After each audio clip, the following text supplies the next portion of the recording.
Hey guys, it's Feather here, and this video is about getting started with custom embroidery.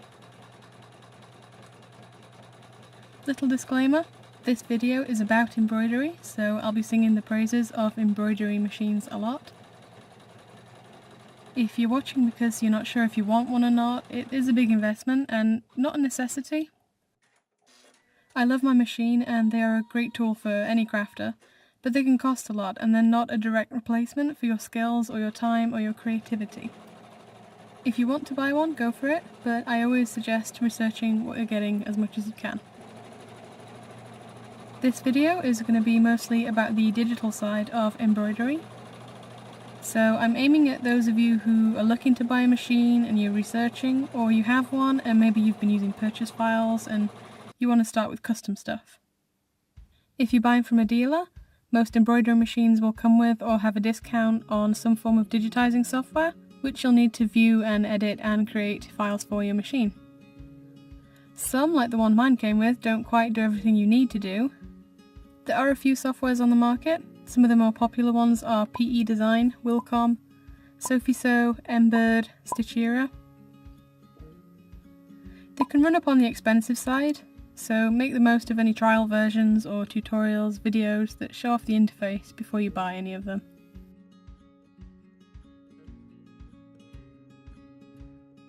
I use Stitchera. There are two versions, Stitchera Universal and Stitchera Liberty.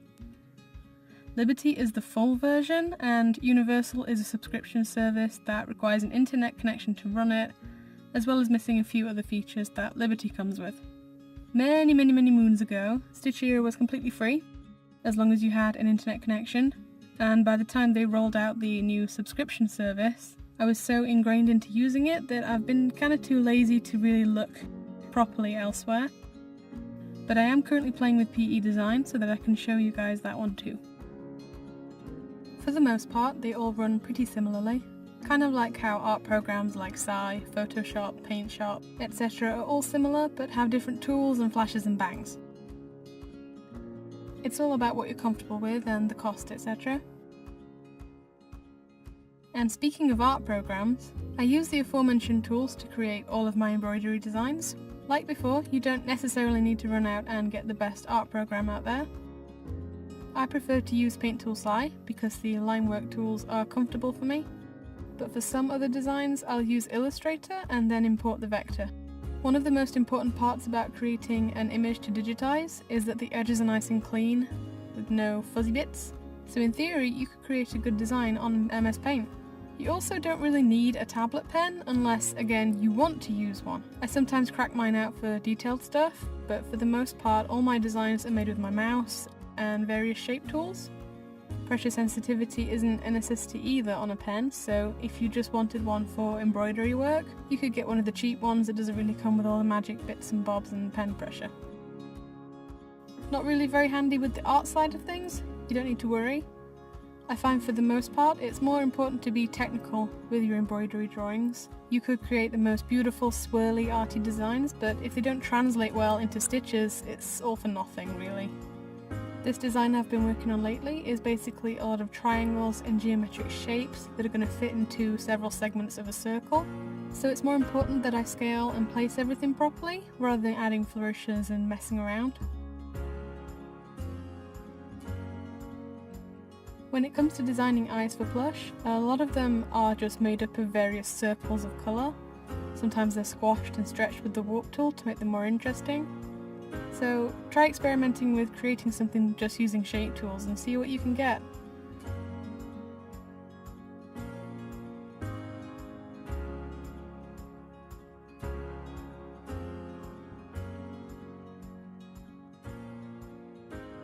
As I said earlier, I really like using Paint Tool Psy. The line work layers allow you to make really clean, even lines that are easily editable using the nodes.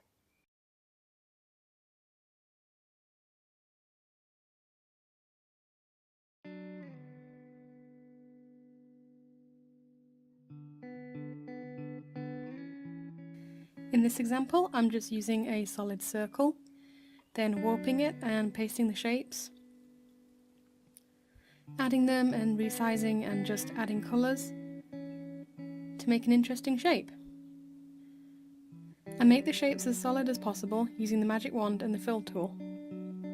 If you have an eye for how to assemble cute shinies and shapes, you'll be able to create some really nice designs.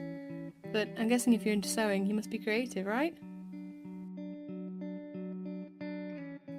I'll generally make the design a lot brighter and more contrasting than the final design is supposed to look. This helps me get good solid shapes that Stitch Era can use.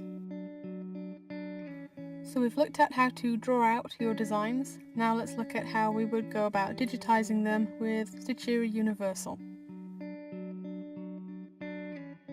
Starting with a blank design, I'm going to choose my hoop size. I favorited the ones that I use most so that I can find them easily. The most common hoops are already on the system with the program, but if you can't find yours, you can create your own. Because this is going on a plush, I tell the program that the material will be fleece. It will automatically pick settings that will work with a thick, fluffy fleece-like fabric. I'll change some settings later, like density, but for the most part it sets up things like underlay pretty nicely. I open the image and put it inside the hoop. You can import vectors too, and Stitch Era has some preset shapes that you can create new vectors with straight into the hoop.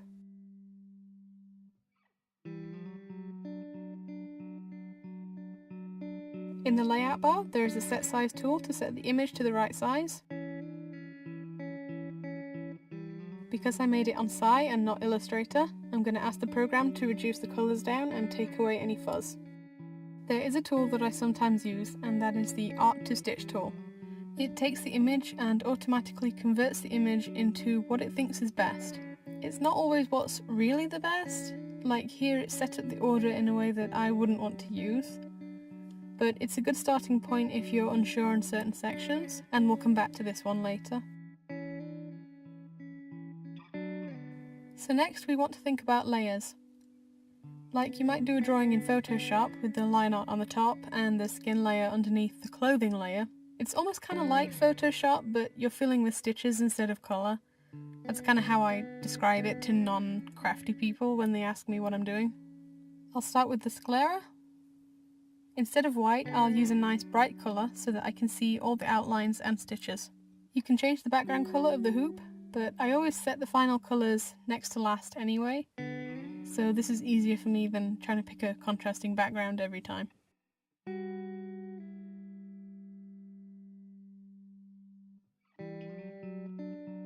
Stitch Era's suggested density of 5.2 is not bad, but it's not great. For most sections I'll choose 6, or closer to 7 if it's white or black.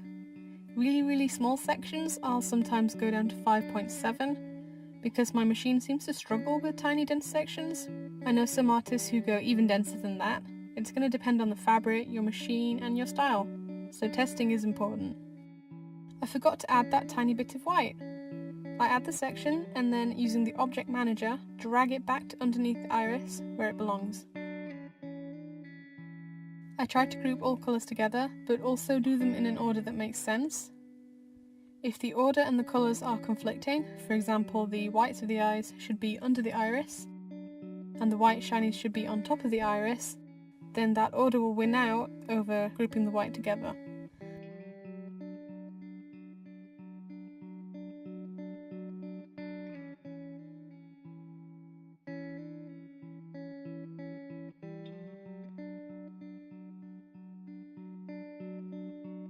For the most part I've been using the Area Fill tool, which fills the shape with uniform stitches to make a block of colour.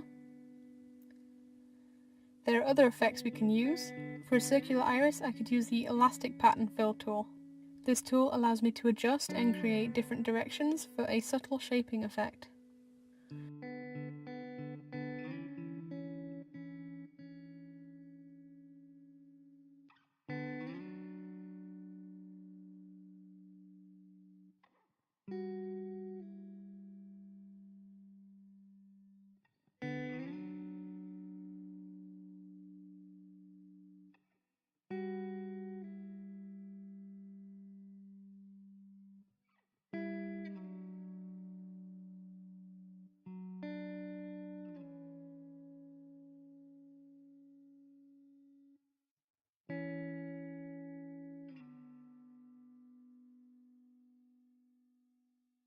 The border around the eyes can be made with the satin stitch tool or the turning area tool. The turning tool allows for more control over the width of your satin stitch. If, for example, you want the eyeliner to change thickness in the corners, the area tool is better than the satin stitch. So you remember the Art to Stitch tool? I used to use it for when I was converting pony eye vectors, as the intelligence setting did a really good job of separating out the eye and the eyelashes. It did a nice job of the eyeliner here too, so I went back and took the outline out to use now.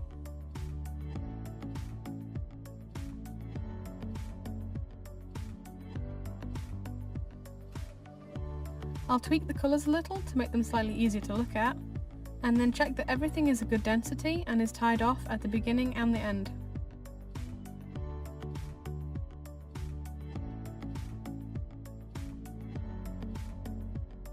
Then I start messing with the width and the edges of some of the sections. I use the view tool to check how thick the eyeliner is, and 4.5mm is bordering on not being very good for my particular machine, so I slim it down.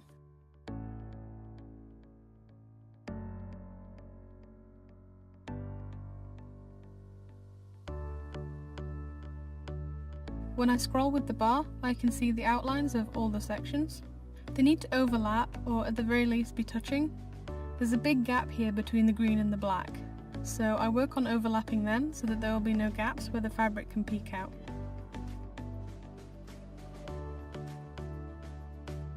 I go around tweaking all the edges on all the sections. There's also a gap in the heart, and I make the heart bigger and more defined. I find that hearts that look nice in the art always come out blobby when they convert it to stitch, so I always go in and play with the outline. The eyelashes are rounded and blobby too, so I'll play with the nodes to make them more curvy and pointy.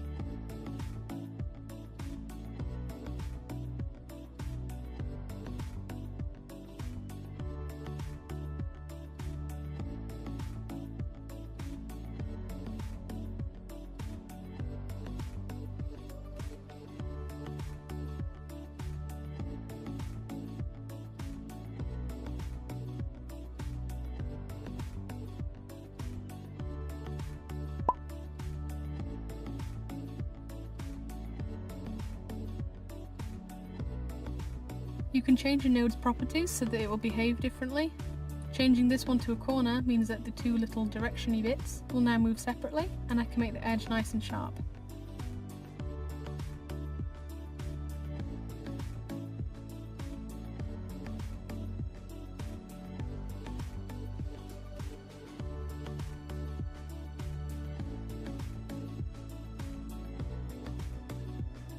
And I found the error! SCU isn't great at specifying what the error is, so if it's not obvious, I have to keep messing around until I figure it out.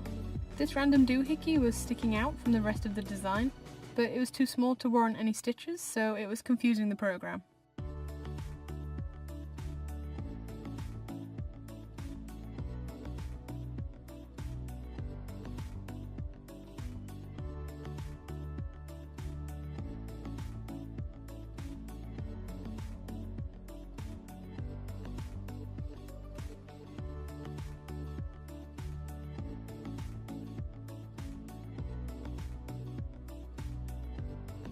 Last few tweaks, and then I'll change the colours up to see how it looks.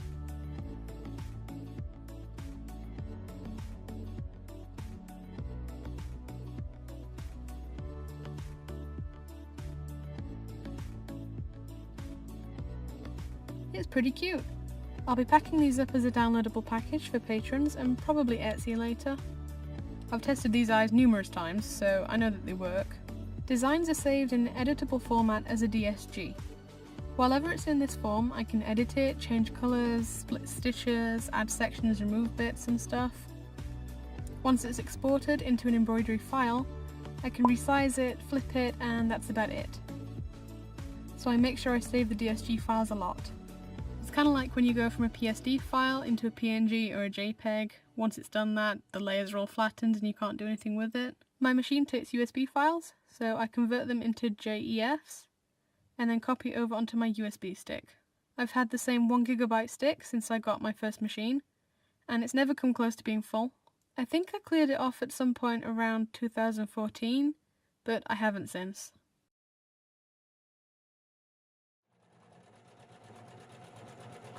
I always advise testing your design first. Things like not hooping your fabric properly can affect how the design comes out. The software sometimes likes to do buggy things like change the starting points or jump off into a random corner. So it pays to double check the digital file and still do a test just in case. You can check stuff like stitch density, any gaps, anything coming out crooked, and fix it before you're using it on your precious fabric. And that's my process for creating custom embroidery. I focus a lot on eyes, but when I first got my machine, it was nearly completely all I used it for. As I got more confident, I began branching out into applique in the hoop shapes and other designs for non-plush work, but they're all stories for other videos, right? So give it a go. Open up an art program, any art program, and make something to digitize. If you need any help, be sure to let me in the comments, and I'd love to see what people create. Thank you so much for watching, and goodbye!